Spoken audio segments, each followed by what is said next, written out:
Good day. The International Day of People with Disabilities has just passed. What can be done continuously to cultivate more understanding in the community about the rights of people with disabilities?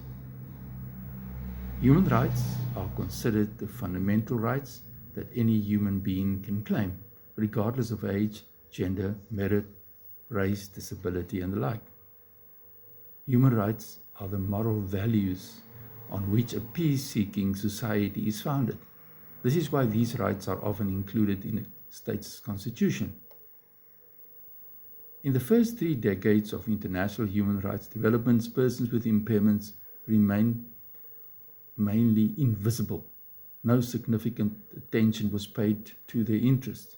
According to reports, a few of the core proposals adopted by the United Nations from 1950 to 1980 dealt with the rights of persons with impairments who are disabled by society and the environment. Numerous stakeholders have continued to approach the challenges associated with an impairment from a medical, rehabilitation, and/or welfare perspective. The direct connection between poverty, impairment, and associated disability has become clear over time. Since 1980, there has been a dramatic shift towards the human rights-oriented approach. Those with impairments, therefore, only recently received support from a human rights perspective.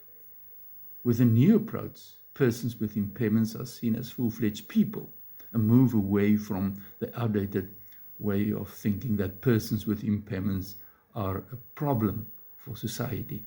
Impairments are now seen as part of human diversity, and persons with impairments who are disabled by society must be seen as full bearers of rights and interests.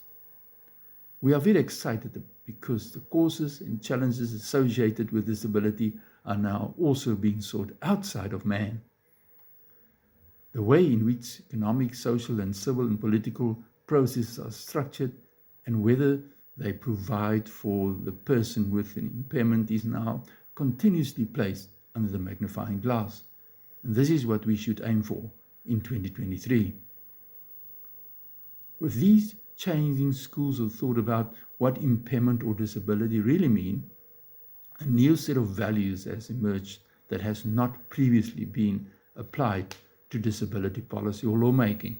However, the shift in ways of thinking is a timely process, but it's encouraging that new approaches can already be observed at many levels in the community.